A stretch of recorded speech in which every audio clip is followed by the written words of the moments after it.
Siap, gerak. Berdoa mulai. Bismillahirrahmanirrahim. Doa selesai. Beri salam. Assalamualaikum warahmatullahi wabarakatuh. Waalaikumsalam warahmatullahi wabarakatuh. Sebelumnya Ibu absen dulu ya. Novi Aulia hadir. Nova, Rianti, oke, Via, Lia Hastuti, Joya, Hernando, Enggar, Triana Juwita, Septi Zahara, semua ya hari ini ya. Sebelum kita mulai pelajaran, silakan cek dulu kerapihan kelasnya. Ada sampah-sampah nggak di kanan kirinya? Keluarkan alat tulis, buku IPS, semua perlengkapan untuk kita mulai belajar IPS. Sudah siap? Oke anak-anak, ada yang masih ingat pembelajaran minggu lalu kita belajar tentang reformasi. Siapa yang masih ingat reformasi? Ayo, minggu lalu.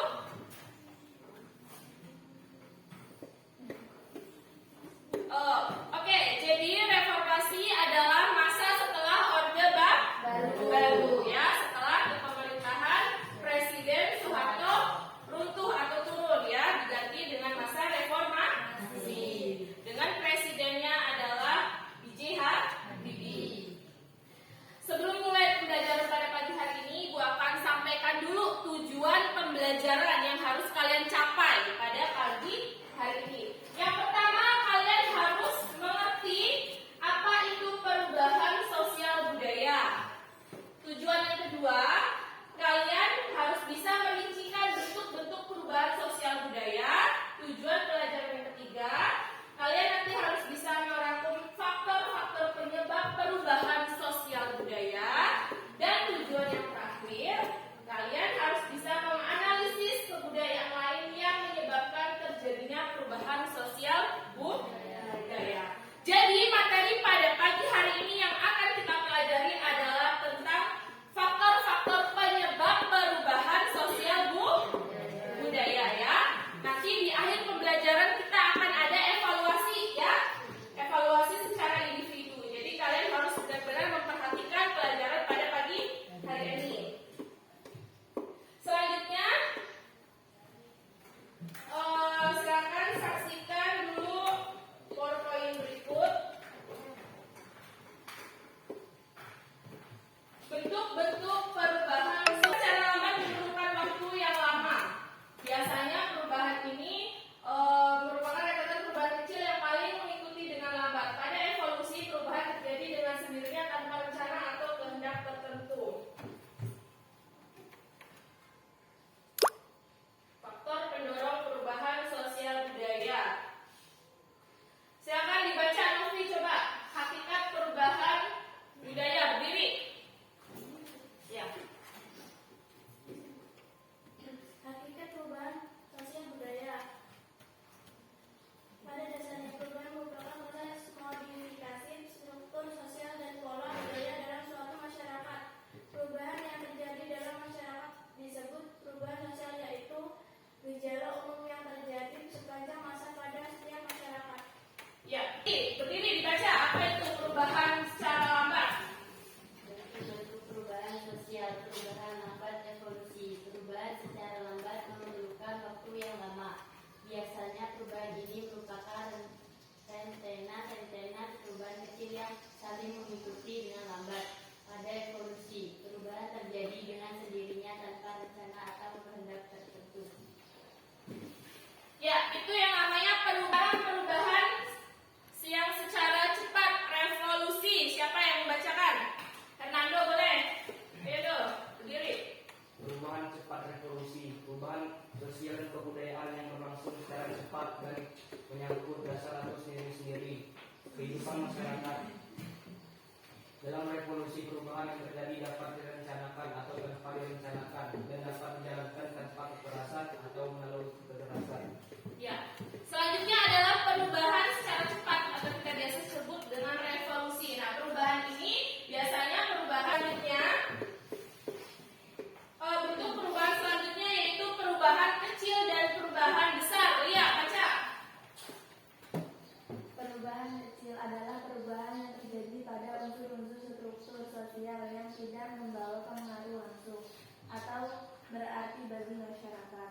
Perubahan besar adalah perubahan yang mempengaruhi terhadap masyarakat dan lembaga-lembaganya, seperti sistem kerja, hak milik tanah, hubungan kekeluargaan, dan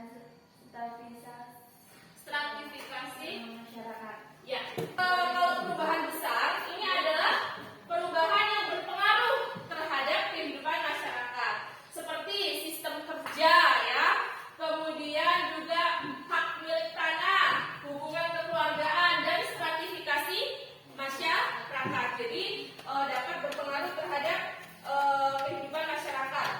Adalah perubahan yang dikehendaki dan perubahan yang tidak dikehendaki. Kalau perubahan yang dikehendaki itu adalah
ulang lagi.